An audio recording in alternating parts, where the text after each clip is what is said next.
no es una condición de protección, sino que es una condición de cubierta que hace el ácido clavulánico frente a las beta-lactamasas, que es una enzima que produce la bacteria. Ahora, ¿por qué produce la beta-lactamasa? Porque actúa sobre el anillo bencénico de las penicilinas, las destruye, ya no sirve. Entonces, el ácido clavulánico cubre, vamos a decirlo así, ¿no? Por ahora, cubre el medicamento, ¿no? Para que esa enzima, la beta-lactamasa, no destruya el anillo bencénico de las penicilinas, entonces ya puede actuar. ¿Okay?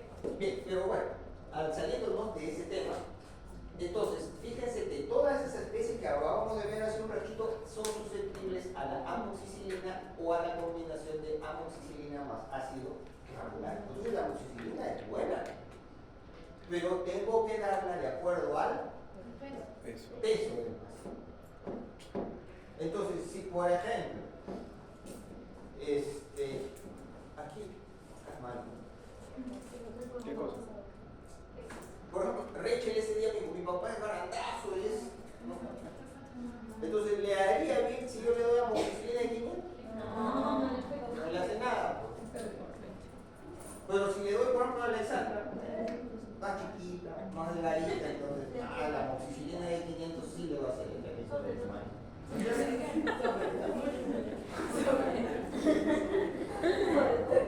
¿No? Pero si por ejemplo, en mi caso, a mí, por ejemplo, la amoxicilina de 500 tampoco no me haría mucho efecto. Tendría que tomar una amoxicilina de 750 o 850 miligramos. Pero si yo con los años me pongo así como un barril, entonces lógicamente tendría que tomar dos. ¿Ya?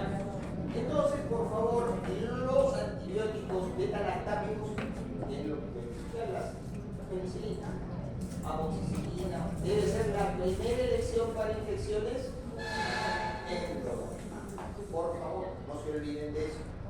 Endodónticas, o sea, infecciones que están en el conducto radicular, infecciones que están a nivel de la periapical, que tienen que ver con un tratamiento endodóntico, yo tengo que utilizar de primera mano la amoxicilina. Pero vuelvo a repetir, por eso es importante no perder de vista el contexto, jóvenes. Si el paciente ya estuvo tomando amoxicilina, o sea, tiene un historial de toma de amoxicilina, y sumado a eso, dice, sí, he estado tomando y la infección no sé, por el contrario, está aumentando, entonces ya no le daremos amoxicilina, ¿no? Le podría dar amoxicilina más el ácido clavulánico. O me paso a una cefalosporina. Por eso es importante anotarlo en la historia. La historia clínica por eso es importante. La historia clínica ustedes, como muchos de los estudiantes lo ven, tengo que llenarlo porque bueno, pues lo tengo que llenar. ¿Tiene alguna enfermedad? No les pregunto. Me imagino, yo soy un paciente con VIH, vamos a suponer. No, entonces me pregunta algo, ¿usted tiene una enfermedad? No. No tengo nada. Estoy sano. Pero si le pregunto, ¿ha ido usted al hospital alguna vez? ¿Usted nunca ha ido al hospital? ¿Nunca lo han internado? ¿Ah? No, es que cuando uno va a hacer la historia clínica le tiene que decir al paciente que todo lo que él esté diciendo a las preguntas que nosotros le estamos planteando tienen que ajustarse a la verdad, porque la historia clínica tiene carácter de declaración jurada y que él al final va a firmar. Y si algo se complica porque él me engaña o me omite, ya es responsabilidad. Por eso. Aquí hay otro. Este es un análisis microbiológico institucional de infecciones odontogénicas y su sensibilidad antibiótica empírica.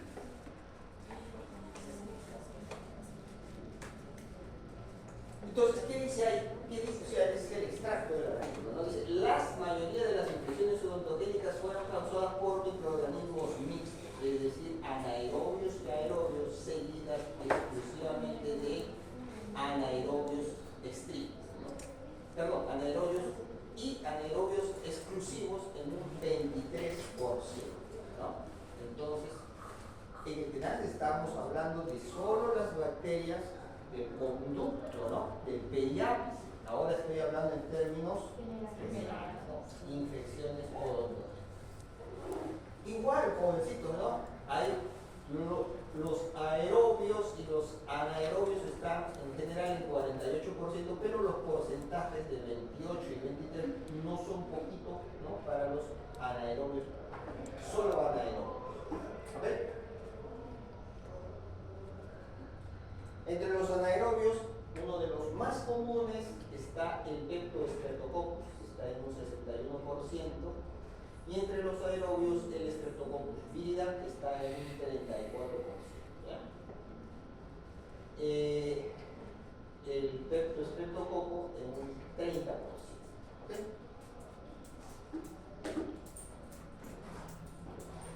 ¿Qué más nos dice? Que hay un 86%, vamos a poner el 86% de los anaerobios fueron resistentes solo a la amoxicilina. Un 83% de los anaerobios fueron sensibles a la clindamicina. Por eso estamos en clindamicina. Pero eso también va a cambiar con el paso de los años, se van a volver resistentes a la clindamicina. Y el 100% fueron sensibles a ¿no? El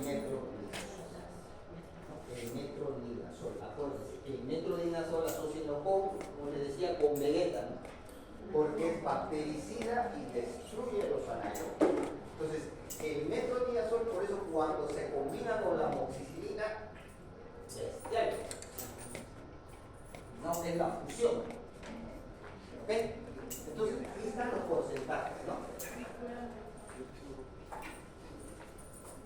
Entonces, las clindamicinas y el metronidazol, que se los expliqué a descarga, reforzando lo dicho, son los antibióticos que tienen más potencia contra los anaerobios. El metronidazol tiene una altísima actividad contra los anaerobios de la cavidad. Entonces, nunca se olviden de este señor. ¿Cómo se llama? Repita. Metronidazol. ¿Ya? El metronidazol. El otro punto, la vía de administración. ¿No? Estamos hablando de los antibióticos, ahora vamos a ver cómo lo voy a, o cómo se lo voy a dar a mi paciente. Dice, elegir la más adecuada según la severidad de la infección. Entonces, si mi paciente está en peligro de muerte, ¿le va a dar por vía oral? No. Intravenoso. Si tengo una infección pequeñita, ¿ya? Adecuar la vía según la duración del tratamiento, tomar en cuenta el margen de seguridad antibiótica. ¿Qué quiere decir adecuar la vía según la duración del tratamiento? Es decir, por ejemplo, yo puedo tener una infección severa, me dan el medicamento por vía intravenosa, pero conforme me van administrando el medicamento ya no puedo retirarlo. Entonces ya no lo cambio, ya no le voy a estar dando intravenoso, ahora ya lo cambio a vía oral. ¿Sí? Entonces hay que adecuarlo. Y considerar la disponibilidad de los antibióticos. Esto es importante porque, bueno, en nuestro país, pues, a veces no están los antibióticos. O, por ejemplo, yo le quiero recetar una cefalosporina de marca al paciente, que sería lo más adecuado, entonces voy a la farmacia del seguro del MINSA y no me la van a dar.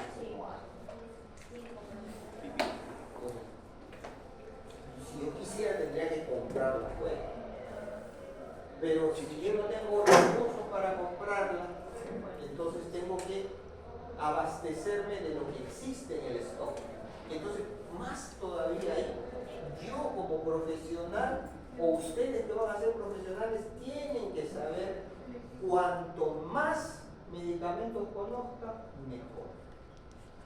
Entonces, si el paciente no se lo puede comprar porque es muy caro, pues entonces le doy la otra alternativa. Por eso le decía la amoxicilina más el metronidazol, podría ser una de las alternativas. Pero cuanto menos sea, entonces la tolerabilidad, la clindamicina, no. ¿Y si no hay clindamicina? O sea, y si no hay clindamicina, ¿qué hago? Doctor, no hay clindamicina. Vaya afuera, no hay tampoco. ¿Y ahora qué hago? Vaya a comprar sus feres, no, pues hay que tener cuidado. Entonces, es bueno que ustedes conozcan eso. Importante, esto sí lo deben saber de memoria. Miren que les estoy diciendo de memoria. Cuando hay una infección odontogénica leve, unos ejemplos al respecto, por ejemplo, absceso periapical, absceso periodontal, osteitis, es decir, por ejemplo, en la punta del lápiz se produce una infección y el hueso reacciona. Entonces se vuelve más radiopaca esa zona. El hueso reacciona, entonces hay una osteitis. Eso en radiología se lo van a enseñar. Entonces es una reacción natural del hueso frente a una infección. Entonces, para esas infecciones odontogénicas leves, yo puedo dar un antibiótico, AT10 antibiótico, vía oral durante 5 horas. Uno nada más. ¿Ya? Ahorita vamos a ver cuál, pero por lo pronto daría solamente uno. Cuando la infección odontogénica es moderada pero no produce fiebre, ¿no? Ahí están los ejemplos, un absceso facial, ¿no? Del espacio bucal, un absceso facial del espacio maceterino, y acá, parte del macetero, una celulitis facial del espacio bucal, también más o menos por acá. Entonces, en esos casos donde ya la infección es un poco mayor, yo puedo dar 2 antibióticos por vía oral durante 7 días. ¿Ok? Porque la infección es más. Ahí puedo juntar el metronidazol, ¿no?, con la amoxicilina. O puedo también juntarlo con una cefalexina. Pero cuando la infección ya es igual, moderada, pero ya presenta fiebre el paciente, es decir, la infección está más agresiva que la primera. Entonces ya no voy a dar por vía oral, tendré que dar un antibiótico por vía intramuscular y un antibiótico por vía oral durante 7 días. Ya combino. Por acá, por acá, por la. ¿Ah? Durante 7 días. Un antibiótico por vía intramuscular y otra por vía oral. ¿Ya? Pero siempre, no. Vamos a ver, acuérdense, no sean ustedes, las cosas no están escritas en piedra, jóvenes. Imaginemos que yo tenga este tipo de infección. Ya. Tengo, como dice ahí, vamos a poner una celulitis. Entonces vengo así por la cara, así. Me van a poner una IES. Lógicamente tengo que hacer el desfogue, ¿no? O sea, no podemos perder de vista la perspectiva. La celulitis es la acumulación de material purulento que viene ocupando espacios anatómicos no fuera ya de la cavidad bucal, o sea, se va más allá. Entonces, ¿qué tengo que hacer? Tengo que drenar eso, extraer la pieza dentaria, muchas veces es así. ¿Se dan cuenta? Ahora, ¿ustedes creen que si yo no hago ese procedimiento previo y le meto el antibiótico va a mejorar? No, pues. O a veces sucede también, se introduce un remanente radicular dentro del seno maxilar y lo dejo ahí. No toma antibiótico. Pero lo que está originando la etiología de la infección que viene a ser esa raicita que se metió dentro del seno, si yo no la elimino por más antibiótico que le dé, pues nunca el paciente va a mejorar. Tengo que extraer esa raíz. Tengo que retirar todo el material purulento de una infección, un absceso o una celulitis. Entonces, concomitante a ese tratamiento quirúrgico, viene el tratamiento farmacológico. Entonces, si yo me hace todo ese procedimiento quirúrgico, me ponen la intramuscular, el antibiótico, y tomo vía oral, y de repente a los 2 o 3 días ya estoy bien, ¿le seguiré dando intramuscular? No, pues. O de repente ya, pues yo lo veo el tercer día, ya está bien. ya dale un día más, no, y le doy el otro día. Y ya le dimos 4 o 5 días, doctor, ya es suficiente, ya cambia la vida oral. Porque ya yo lo veo que está bien. Ya abre la boca, ya no le duele, ya no hay trismo, el dolor ya bajó, ya no hace fiebre, cambia la vida oral. Pero si no, entonces se procura que sea médico. Y la infección odontogénica severa, ¿no? Ahí sí. Cuando es severo, si viene un paciente con una infección odontogénica severa, ustedes evalúan que se puede convertir en severo, no lo atienden. ¿Sabe qué, señor? Váyase al hospital. Le hacen su derivación, lógicamente. Y que se vaya al hospital. ¿Por qué? Porque en esos casos, miren, ya no hay una infección que afecte solamente un espacio anatómico, sino hay mayor difusión de la infección a 2 o 3 espacios anatómicos.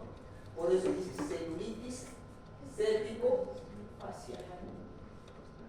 O sea, se va al cuello. Estaba en la boca, invade la región maceterina, invade la región lateral y anterior del cuello, entonces ya la cosa se complica. Una osteomielitis mandibular, una angina de Ludwig, una fascitis necrotizante, que son cuestiones que más envergadura. En esos casos ya lo dirijo al hospital y el especialista, que generalmente es el cirujano maxilofacial, le dará 2 antibióticos por día.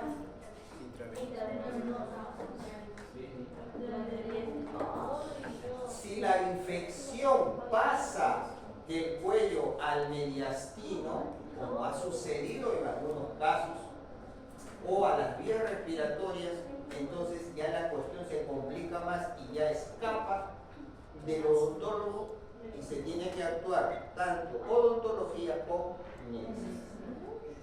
Pero vuelvo a repetir, esto es una condición que generalmente ya es intrahospitalaria. Ustedes no pueden dejar que un paciente llegue a esta condición. ¿Okay? Entonces, no van a ser como a ciertos colegas que frente a una infección de esta naturaleza o de esta, estén dando por vía oral. No. Intramuscular más vía oral, intraoral. Ya cuando sean maxilofaciales ya recetarán. La dosificación racional del medicamento. Hay que identificar si se requiere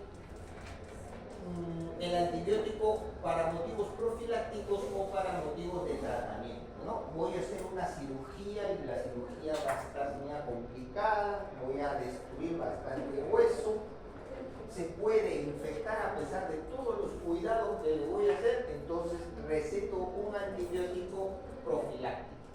O sea, el paciente ya tiene el antibiótico dentro de su sangre y al momento que yo haga la cirugía le pueda ocasionar alguna infección, ya el antibiótico está en sangre, entonces no va a tener la misma repercusión que cuando el paciente no tiene nada de ningún antibiótico.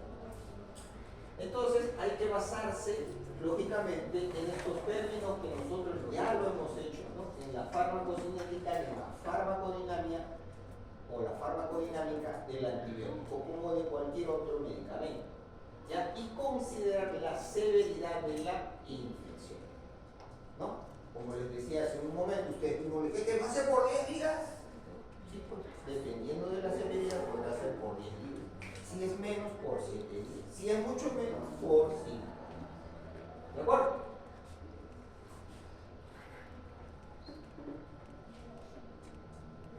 Entonces, en la mayor parte de los pacientes que recurren a la atención ambulatoria pues van a mi consultorio, van al consultorio de MINSA o de primer nivel. No, entonces se requiere una terapia antibiótica o tratamiento antibiótico, es decir, cuando ya viene con una infección preestablecida. Entonces ahí damos, doctor, me duele, no tomo medicamento, no me pasa, pero el paciente está bien, está caminando, puede referirte, abre la boca, le duele un poquito, pero ahí está. Entonces yo le doy un tratamiento antibiótico porque ya viene con una infección preestablecida. La profilaxis antibiótica viene a ser la administración preventiva de un antibiótico cuando no existe la infección, pero existe riesgo de que se presente después, o sea, puede ser una infección postoperatoria, debido a la magnitud del procedimiento, debido a una condición sistémica también. No es lo mismo que yo sea un paciente, por ejemplo, inmunosuprimido, y me van a hacer una extracción de una tercera molar por una pericoronaritis, y entonces es mejor que me den el medicamento, el antibiótico, antes de la operación, ¿no? Y continuarla después de la operación. ¿Okay? La profilaxis antibiótica requerirá de una dosis alta de antibióticos y una sola vez, ¿no? ¿Ya? Y en especial tiene que ser un bactericida. O sea, no es que le voy a dar 3 veces, no. O sea, por ejemplo, si la intervención quirúrgica está programada por hoy día a las, qué sé yo, a 3 de la tarde, entonces yo le podría dar el antibiótico pues una sola vez. O sea que hasta que llegue a la sala de operaciones ya el antibiótico está recorriendo la sala. ¿Sí comprende? Bien.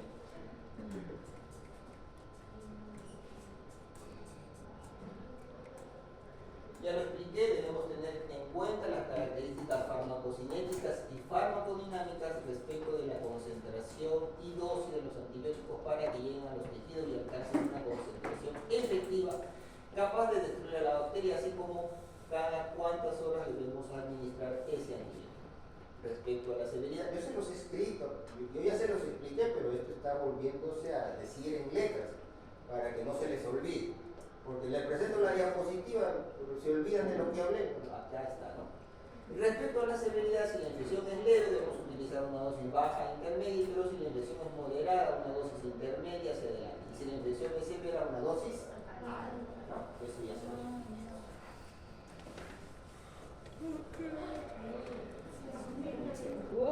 Del total de... Esta es una agenda de luz. ¿Ya? Y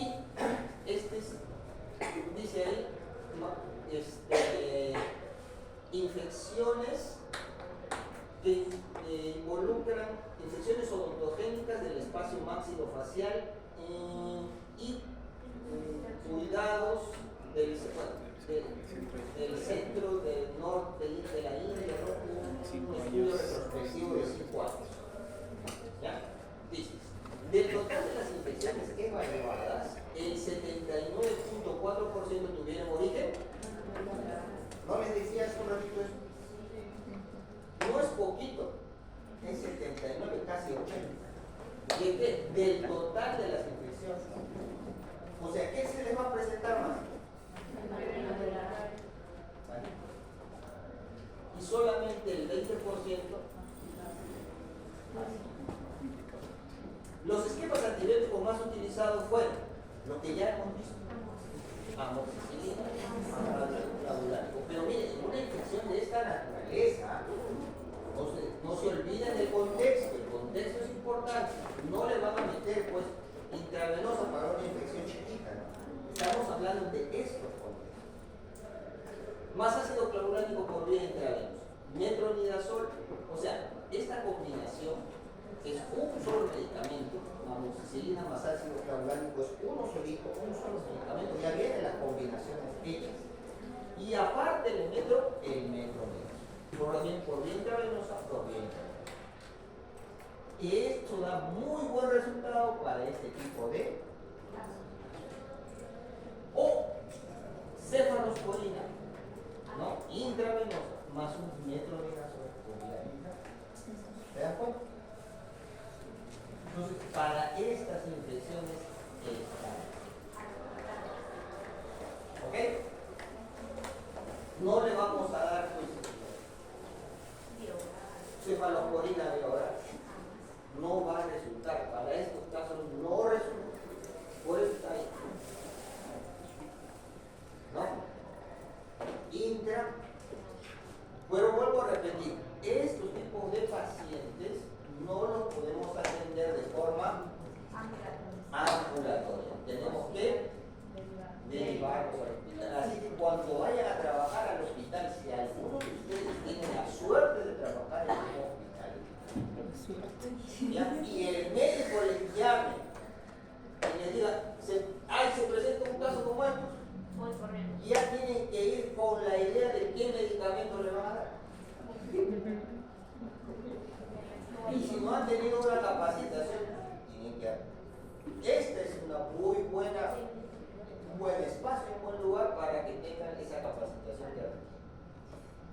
Porque llegan al hospital y ¿qué hago ahora? Le va a decir, yo quise saber que le diré al médico.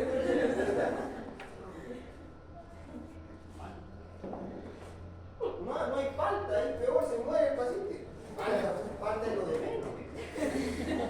Entonces, la selección adecuada del antibiótico apropiado debe estar basada en datos científicos y en experiencia reciente en microbiología de las infecciones zoonoticas.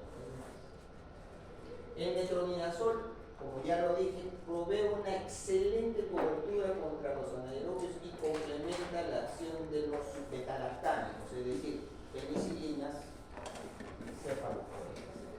Ya, a eso se refiere los betalactámicos. Eso está igual en una publicación del British Journal of Oral and Maxillofacial Surgery que fue publicado en 2015. Este es el autor. Entonces, vuelvo a repetir, esta revista que es de bastante peso conocido. El uso de metronidazol como parte de los antibióticos empíricos, como el régimen de antibióticos empíricos después de la incisión y drenaje de infecciones en espacios zoonóticos. ¿Están de acuerdo? Doctor, esto está en inglés. Sí, por favor. Es importante que esté en inglés. ¿Ya? Porque si no sabe inglés, ese va a ser su talón de Aquiles. Yo el inglés no lo manejo muy como yo quisiera, pero sí tengo un conocimiento intermedio de eso. Por eso es que puedo leer algunas cosas, pero algunos términos también se me escapan, pero se entiende el mensaje. Pero si yo sé cero, papa, no voy a entender. Y la información que yo les estoy trayendo es lastimosamente, digo lastimosamente para los que no lo saben, no saben inglés, la mejor información está en el idioma. Entonces tienen que aprender inglés. Desde ahora, ya. Eso es tan importante como su carrera. Miren cómo les estoy diciendo, es tan importante como su carrera. O sea, estoy diciendo, carrera de odontología igual a saber inglés. Y no exageren, porque así es. Más ahora que estamos globalizados, más todavía. Y jóvenes, no caigan, porque sucede muy a menudo, no caigan en esos comentarios que incluso yo escuchaba hasta por la radio. Yo confío cuando un médico o un odontólogo me va a atender, siempre y cuando sea San Marcos, sea de la calle.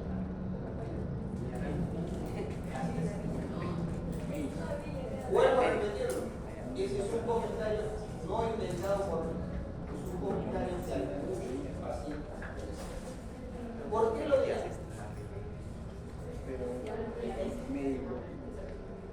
No es por el peso, es porque sucede como sucede ahora. Yo estoy hablando, uno está con la computadora, el otro se está durmiendo, el otro está pensando en los huevos de la gallina.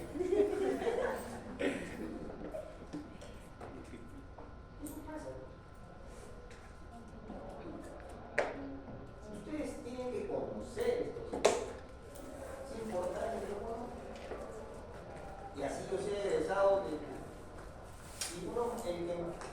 pero hay otro hecho que es más importante que eso. Yo creo que se los he comentado alguna vez. Jóvenes, como decía mi abuelo, todavía lo decía, a los gallos se les venga a ellos. Eso. Yo puedo venir, soy de no sé dónde. Se me presenta un caso y no lo resuelvo. ¿Y qué más? Pero si el otro viene, de repente es más sensato, más humilde, hasta todo, y el paciente sale. Interesante.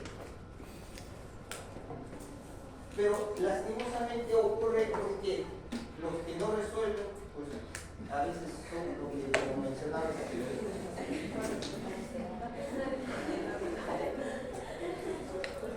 controversias en el manejo de infecciones orales y maxilares. maxilofacial, ¿no? Ese es otro artículo. ¿Estamos en la hora? A ver. Los antibióticos más utilizados para el tratamiento de infecciones cervicofaciales odontogénicas profundas son las penicilinas, clindamicinas y el metronidazol, ¿no? Se estima que la resistencia a las penicilinas y clindamicinas está en 20%, va a ir en aumento seguramente, pero por eso viene nuestro amigo el metronidazol, que ayuda mucho en el tratamiento, sobre todo cuando se tratan de este tipo de infecciones, ¿no? Orales y maxilofaciales, para infecciones cérvico-faciales. Claro, por vía intravenosa, ¿no? Por vía lo hemos dicho. Entonces se recomienda hacer la transición hacia una penicilina con inhibidor de beta-lactamasa. ¿Vale? Este señor, este de acá, perdón, el ácido clavulánico cumple con esta característica. O sea, viene la penicilina, que puede ser amoxicilina. Imaginen que yo soy la amoxicilina. Ustedes son las bacterias y me van a atacar. Entonces viene el ácido clavulánico y me cubre. Entonces yo como penicilina ya lo puedo destruir, porque estoy cubierto, pues ustedes no me hacen nada, me están cubriendo el ácido clavulánico. Y atrás mío viene el metronidazol. Si ustedes son anaerobios, piñas, ya los apunto a todos. ¿Se dan cuenta? Entonces, por eso es importante esto, ¿no? Para que son las que predominan en las infecciones odontógenas. Debido a que es poco frecuente la resistencia a las cefalosporinas y fluorquinolonas, o sea, todavía no hay resistencia tanto como las penicilinas, se deben considerar como opciones calificadas. Pero primero voy por acá, ¿ya? Antes de entrar. ¿Ya?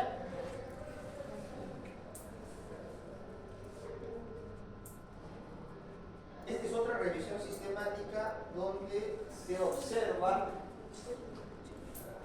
la administración de corticoides en dosis altas, pero a corto plazo como terapia se va adjunta al tratamiento antiguo. ¿Ya?